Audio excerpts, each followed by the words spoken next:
ಸುಮಾರು ಎಷ್ಟು ಖರ್ಚಾಗಿರ್ಬೋದು ಸರ್? ಇದ್ರೆ ನೆಮ್ಮದಿಯಾಗಿರ್ಬೇಕು. ಜೊತೆಗೆ ಎ ಹಲ್ಮೋರ ಅದು ಸೂರ್ಯಚಂದ್ರ ಸಾಂಗ್‌ಗೆ ಸ್ಪೆಷಲಿ ಆ ಕುರ್ಚಿನೇ ಮೈನ್ ಥೀಮಾಗಿ ಬಳಸ್ಕೊಂಡಿದ್ದೀರಾ ಆ ಸಾಂಗಲ್ಲಿ.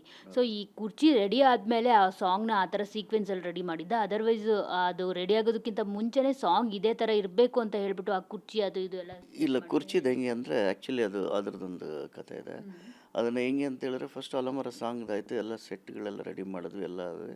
ಅಲ್ಲಿ ದರ್ಶನ್ ಸರ್ ಬಂದು ಕೂತ್ಕೊಂಡು ಒಂದು ಆ್ಯಕ್ಚುಲಿ ಆ ಒಂದು ಸೀನ್ ಇದೆ ನೋಡಿದ್ರೆ, ಅದನ್ನು ಶಾರ್ಟ್ ಇದೆ ಅದು. ಅದಕ್ಕೆ ಒಂದು ಎಕ್ಸ್ಟ್ರಾರ್ಡ್ನರಿ ಒಂದು ಲುಕ್ ಅದು ಚೆನ್ನಾಗಿರೋದು. ಬಟ್ ಅವ್ರು ಬಂದು ಕೂತ್ಕೊಳ್ಳೋದಂದ್ರೆ ಅವರೊಂದು ಬಾಸ್ ರೇಂಜಲ್ಲಿ. ಅದಕ್ಕೆ ಏನಾದ್ರು ಸಮಥಿಂಗ್ ಡಿಫ್ರೆಂಟ್ ಆಗಿರ್ಬೋದು, ಫಸ್ಟು ಸೋಫಾ ಅಂತ ಕ್ರಿಯೇಟ್ ಮಾಡಿದ್ವಿ. ಅದಕ್ಕೆ ಸಾಕಷ್ಟು ಸೋಫಾಗಳು ಸೆಲೆಕ್ಟ್ ಮಾಡ್ತೀವಿ. ಕಲರ್ ಸೋಫಾ ಮತ್ತು ಒಂಚೂರು ಡಿಫ್ರೆಂಟ್ ಆಗಿರೋ ಸೋಫಾಗಳು ಯಾವುದು ಸೂಟ್ ಆಗೋಲ್ಲ. ನಮ್ಮದು ಸೆಟ್ ವರ್ಕ್ ಸ್ಟಾರ್ಟ್ ಆಗ್ಬಿಟ್ಟಿರ್ತದೆ. ಆಗಿರ್ಬೇಕಾದ್ರೆ ಸರಿ ಅಂದ್ಬಿಟ್ಟು ನಾವು ಒಂದು ಡಿಸೈನ್ ಮಾಡಿ ಡಿ ಒ ಪಿ ನಮ್ಮ ಸುಧಾಕರ್ ಸರ್ ಎತ್ಕೊಂಡು, ಇಲ್ಲ ಒಂದು ಏನೋ ಒಂದು ಅಥೆಂಟಿಕ್ಕಾಗಿ ಒಂದು ಚೇರ್ ಬೇಕಾಗುತ್ತೆ ದರ್ಶನ್ ಸರ್ ಕೂತ್ಕೊಳ್ಳೋಕ್ಕೆ. ಅದು ನಾನು ರಿವೀಲ್ ಮಾಡೋದೇ ಹಂಗೆ ಎಕ್ಸ್ಟ್ರಾರ್ಡ್ನರಿ ಇರಬೇಕು, ಅವ್ರ ಕ್ಯಾರೆಕ್ಟರ್ ಆ ಚೇರಲ್ಲಿ ಗೊತ್ತಾಗಬೇಕು ಅಂತ ಕೇಳ್ತಾರೆ ಇವರು ನಮ್ಮ ಸುಧಾಕರ್ ಸರ್. ಕೇಳಿದಾಗ ಸರಿ ರೆಡಿ ಮಾಡಿಬಿಟ್ಟು ನಾವು ಇವರು ಅದನ್ನೇ ಎಕ್ಸ್ಪೆಕ್ಟ್ ಮಾಡ್ತಾರೆ, ಯಾರು ನಮ್ಮ ಡೈರೆಕ್ಟರ್ ಸರ್ ಅಷ್ಟೇ ಅದನ್ನೇ ಎಕ್ಸ್ಪೆಕ್ಟ್ ಮಾಡ್ತಾಯಿದ್ರು. ಪ್ರಕಾಶ್ ಸರ್ ಕೇಳಿದ್ರು, ಮೋನ್ ಏನು ಮಾಡ್ಬೋದು ಇದಕ್ಕಿಂತ? ಸರ್ ನಾನೊಂದು ಜಸ್ಟ್ ಒಂದು ಚಿಕ್ಕದಾಗಿ ನಿಮ್ಗೊಂದು 3D ಡಿಸೈನ್ ಮಾಡ್ಬಿಟ್ಟು ನಾನು ಕಳಿಸ್ತೀನಿ, ನೀವು ಅದನ್ನು ನೋಡಿ, ಅದನ್ನ ನೋಡ್ಬಿಟ್ಟು ನಿಮ್ಗೆ ಅದು ಓಕೆ ಅಂತ ಹೇಳಿದ್ರೆ ನಾನು ಮಾಡಿ ಸರಿ ಮಾಡಿ ಕಳಿಸ್ತೀನಿ. ನಾನು 3D ಎಲ್ಲ ರೆಡಿ ಮಾಡಿಸಿ ನಮ್ಮ ಹುಡುಗರನ್ನ ಆಡೋ ಇದನ್ನು 3D ಡಿಸೈನ್ ಮಾಡಿ ನನ್ನ ಇದರಲ್ಲಿ ಟ್ಯಾಬಲ್ಲಿ ತೊಗೊಂಡೋಗಿ ತೋರಿಸ್ತೀನಿ. ತೋರಿಸ್ದಾಗ ನೋಡ್ತಾರೆ, ಬಟ್ ಇದ್ರಲ್ಲಿ ಚೆನ್ನಾಗಿ ಕಾಣ್ತಾ ಇದೆ, ಬಟ್ ನಮ್ಗೆ ಅದೆಷ್ಟು ಸಾಂಗಲ್ಲಿ ವರ್ಕೌಟ್ ಆಗುತ್ತೆ, ಅದು ಯಾವ ಥರ ವರ್ಕೌಟ್ ಆಗುತ್ತೆ ಅಂತ ಕೇಳ್ಬಿಟ್ಟು ಕೇಳ್ತಾರೆ. ಸರ್ ನಾನು ರೆಡಿ ಮಾಡ್ತೀನಿ, ನೀವು ಬನ್ನಿ ಅಂತ ಹೇಳ್ಬಿಟ್ಟು ಒಂದು 5-6 ಡೇಸ್ ವರ್ಕ್ ಸ್ಟಾರ್ಟ್ ಆಗ್ಬಿಡುತ್ತೆ. ಸ್ಟಾರ್ಟ್ ಆಗಿಲ್ಲ ಆದಮೇಲೆ ಇನ್ನೇನು ನಾಳೆ ಶೂಟ್ ಸ್ಟಾರ್ಟ್ ಆಗಬೇಕು. ಬಿಫೋರ್ ಡೇ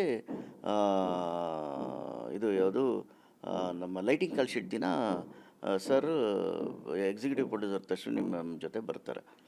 ಬಂದಾಗ ಚೇರ್ ನೋಡ್ತಾರೆ. ಅಷ್ಟೊತ್ತಿಗಾಗಲೇ ನಾವು ಯಾಕಂದರೆ ನಮ್ಮ ಇವರು ಸುಧಾಕರ್ ಸರ್ ಹೆಂಗೆ ಅಂತ ಹೇಳಿದ್ರೆ, ಪ್ರತಿ ಸಲ ಸೆಟ್ ವರ್ಕ್ ಮಾಡುವಾಗ ಅವ್ರು ನಮ್ಮ ಜೊತೆಲೇ ಇರ್ತಾರೆ. ಅವರು ನಮ್ಮ ಏನು ಬೇಕು ಟೆಕ್ಸ್ಚರ್ ಸ್ಟ್ರಕ್ಚರ್ ಅನ್ನೋದಕ್ಕೆ ಅದ್ರ ಜೊತೆ ನಾವೆಲ್ಲ ರೆಡಿಯಾಗಿ ಎಲ್ಲ ವೆಯ್ಟ್ ಮಾಡ್ತಾಯಿದ್ವಿ. ಬಂದುಬಿಡ್ತೀನಿ ನಾನು ಒಂದ್ಸಲ ಚೇರ್ ನೋಡ್ತೀನಿ. ಅವ್ರು ನೋಡಿದ ತಕ್ಷಣ ಏನೂ ಮಾತಾಡಲಿಲ್ಲ. ಆ ಚೇರ್ಗೆ ಫ್ರಂಟ್ ಡೀಟೇಲ್ ನೋಡ್ಬಿಟ್ಟು ಹಿಂದೆಗಡೆನೂ ಸೇಮ್ ಇದೇ ಡೀಟೇಲಿಂಗ್ ಮಾಡ್ಬೋದಾ ನೋಡಿ ಅಂತ. ಅಂದರೆ ಯಾಕಂದರೆ ಆ ಚೇರ್ ಏನಕ್ಕೆ ಬ್ಯಾಕ್ ಸೈಡ್ ಡೀಟೇಲಿಂಗ್ ಅಂದರೆ, ದರ್ಶನ್ ಸರ್ ಕೂತ್ಕೊಂಡು ಒಂದು ರಿವಿಲ್ ಇದೆ, ಅದು ರಿವಲ್ವಿಂಗ್ ಇದೆ, ಅದಕ್ಕೆ ಎರಡು ಕಡೆನೂ ಫಿನಿಶ್ ಇದ್ದರೆ ಚೆನ್ನಾಗಿರ್ತದೆ ಅಂತ.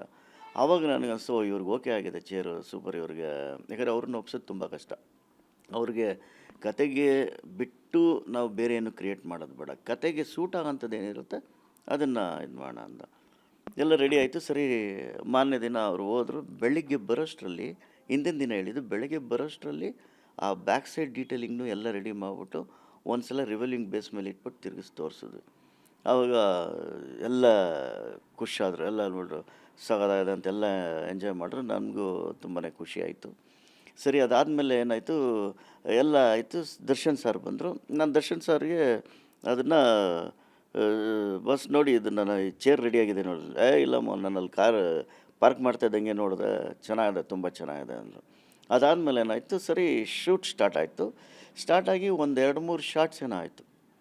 ಆ ಶಾರ್ಟ್ಸ್ ಆಗ್ತಾ ಇದ್ದಂಗೆ ದರ್ಶನ್ ಸರ್ ನಮ್ಮನ್ನೆಲ್ಲ ಕರೀತಾರೆ. ಕರೆದ್ಬಿಟ್ಟು, ಈ ಚೇರ್ನ ನೀವು ತೊಗೊಂಡೋಗಿ ರಿಲೀಸಿಂಗ್ ಟೈಮಲ್ಲಿ ಥಿಯೇಟ್ರ್ ಮುಂದೆ ಇಡಿರಿ, ನಮ್ಮ ಸೆಲೆಬ್ರಿಟೀಸ್ಗಳು ಅಂದರೆ ನಮ್ಮ ಅಭಿಮಾನಿಗಳು ಅವ್ರು ಎಂಜಾಯ್ ಮಾಡ್ತಾರೆ, ಇದನ್ನು ನೀವು ಕಂಪಲ್ಸರಿ ಅಲ್ಲಿ ಇಟ್ಬಿಡಿ ಅಂತ ಹೇಳಿದ್ರು. ಯಾಕಂದರೆ ಆವಾಗ ಅದನ್ನು ಹೇಳಿದ್ಮೇಲಂತೂ ನಮಗಂತೂ ಹಗಲು ರಾತ್ರಿ ಕಷ್ಟ ಬಿದ್ದು ಅಷ್ಟೆಲ್ಲ ಡಿಸೈನ್ ಮಾಡಿ ರೆಡಿ ಮಾಡಿ, ಅದು ಹೆಂಗಾಗೋಯ್ತು ಅಂದರೆ ಅಲ್ಲಿ ಸೆಟ್ ಹಾಕಿದ್ದೆ ಅದ್ಭುತ ಸೆಟ್ಟು. ಆ Alamara song set entire floor glass, ಪಕ್ಕಾ ಕ್ಲಿಯರ್ ಗ್ಲಾಸ್, ಅದು ಮಿರರ್ ಗ್ಲಾಸಸ್ ಹಾಕಿ ಮಾಡಿದ್ದು. Lighting ಪ್ಯಾಟರ್ನೆಲ್ಲ heavy. ಅಲ್ಲೇನಾಗೋಯ್ತು, ಆ ಸೆಟ್ಸ್ಗೆ ಮೇಲೆ ಈ ಚೇರೇ ಹೀರೋ ಆಗೋಯ್ತು ಅದು. ಯಾಕಂದರೆ ದರ್ಶನ್ ಸರ್ ಕೂತ್ಕೊಂಡು ಆ ಲುಕ್ಕು ಗಿಕ್ಕೆಲ್ಲ ಕೊಟ್ಟ ಮೇಲಂತೂ ಇನ್ನೂ ಎಕ್ಸ್ಟ್ರಾರ್ಡ್ನರಿ ಆಯಿತು. ಇವತ್ತು ಅವ್ರು ಹೇಳ್ದಂಗೆ ಇವತ್ತು ಇದ್ರ ಹತ್ರ ಒರಿಯನ್ ಮಾಲ್ ಮುಂದೆ ಇಟ್ಟಿದ್ದೀವಿ. ಬಟ್ ಕ್ರೌಡ್ ಕ್ಯೂನಲ್ಲಿ ನಿಂತ್ಕೊಂಡು ಸೆಲ್ಫಿ ತೊಗೊಳ್ತಾ ಇದ್ದಾರೆ. ತುಂಬಾ ಖುಷಿ ಆಯಿತು. ಯಾಕಂದರೆ ಅದೊಂದು ಆ ಮಟ್ಟಕ್ಕೆ ಆ ಚೇರ್ ಅಷ್ಟೊಂದು, ಮೊದಲೇ ದರ್ಶನ್ ಸರ್ ಅಂದರೆ ಕೇಳಬೇಕಾ, ಇದು ಹೇಳೋಕ್ಕೆ ಆಗಲ್ಲ ಅಷ್ಟು ಇದು. ಅದರಲ್ಲಿ ಬಾಸ್ ಕೂತಿದ್ದಾರೆ ಅಂತ ಹೇಳ್ಬಿಟ್ಟು ಜನ ಅಷ್ಟು ಎಂಜಾಯ್ ಮಾಡಿ. ನಾನು ಇವಾಗ ಏನಾದ್ರು ಇನ್ಸ್ಟಾಗ್ರಾಮ್ ಓಪನ್ ಮಾಡಿದ್ರೆ ಒಂದು 2 ರೀಲ್ಸ್ ದಾಟಿ ಬರೀ ಅದೇ ಬರ್ತದೆ. ನಮಗೆ ನೋಡೋಕ್ಕೆ ನಿಜವಲ್ಲೂ ಖುಷಿ ಆಗುತ್ತೆ. ಆ ಚೇರ್ನ ಕ್ರಿಯೇಟ್ ಮಾಡಿ ತುಂಬಾ ಹೆಮ್ಮೆ ಆಗಿದೆ. ನಾನು ಈ ಇದರಲ್ಲಿ ಇವ್ರಿಗೆ ಪಿಕ್ಚರ್ಸ್ ನಾನು ಇವ್ರಿಗೆ ಜಯಮಾತಾ ಪಿಕ್ಚರ್ಸ್ ಅವ್ರಿಗೆ, ತಶ್ವಿನಿ ಮೇಡಮ್ಗೆ, ಪ್ರಕಾಶ್ ಸರ್ಗೆ, ನಮ್ಮ ಸುಧಾಕರ್ DOP ಸುಧಾಕರ್ಗೆ ಎಲ್ಲರಿಗೂ ಲಾಟ್ ಆಫ್ ಥ್ಯಾಂಕ್ಸ್ ಹೇಳ್ತೀನಿ. ರಿಯಲಿ ತುಂಬಾ ಹೆಮ್ಮೆ ಆಗ್ತದೆ ನಾನು ಆ ಚೇರ್ ಮಾಡಿದ್ದಕ್ಕೆ. ಸರ್ ಚೇರ್ಗೆ 50 ಲಕ್ಷ ಖರ್ಚಾಗಿದೆ ಮಾಡೋದಕ್ಕೆ ಅಂತ ಹೇಳಿದ್ರಿ. 50 ಲಕ್ಷ ಅಂದರೆ ಯಾವ ಥರ ಅಂತ ಹೇಳಿದ್ರೆ, ಚೇರ್ಗೆ ಖರ್ಚು ಜೊತೆಗೆ ಚೇರ್ನ ಅಟ್ಮಾಸ್ಫಿಯರ್ ಕ್ರಿಯೇಟ್ ಮಾಡಿದ್ದೀನಿ, ಅದೆಲ್ಲ ಸೇರಿ ಅಷ್ಟಾಗಿದೆ. ಬಟ್ ಓವರ್ ಆಲ್ ಸೆಟ್ಗೆ ನನಗೆ ಗೊತ್ತಿರಂಗೆ ಮೋರ್ ದೆನ್ 1.5 CR ಮೇಲಾಗಿದೆ. ಓನ್ಲಿ ಅದು ಅಲೋಮರ ಸಾಂಗ್ ಸೆಟ್ಗೆ ಆಗಿದೆ. ಇದು ಚೇರ್ ಅಂತ ಹೇಳಿದ್ರೆ ಚೇರು ಮತ್ತು ರಿವೋಲಿಂಗ್ ಬೇಸ್, ಅದ್ರ ಜೊತೆ ಒಂದು ಗ್ಲಾಸಿ ನೀವು ಇದನ್ನು ನೋಡಿದಾಗ ಗೊತ್ತಾಗುತ್ತೆ. ಆ ಎಂಟೈರ್ ಆಬ್ಜೆಕ್ಟ್ಸ್ ನಾವು ಏನೇನು ಕ್ರಿಯೇಟ್ ಮಾಡಿದ್ವಿ ಆ ಅಟ್ಮಾಸ್ಫಿಯರ್ ಏರಿಯಾಗೆ ಅಷ್ಟು ಖರ್ಚಾಗಿದೆ. ತುಂಬಾ ವರ್ತ್ ಅನ್ನಿಸ್ತು ಅದು ಮಾಡಿರೋದಕ್ಕೆ, ತುಂಬ ಖುಷಿಯಾಗಿದೆ. ಅದು ಇಲ್ಲ FRP ಮತ್ತು ಮೆಟಲ್ಲು, ವುಡ್ಡು, ಫ್ಯಾಬ್ರಿಕೇಷನ್ ವರ್ಕೆಲ್ಲ ಮಾಡಿ ಒಳ್ಳೊಳ್ಳೆ ಮೋಲ್ಡರ್ಸ್ಗಳನ್ನ ಕರೆಸಿ ಅದನ್ನು ಮಾಡಿರೋದು.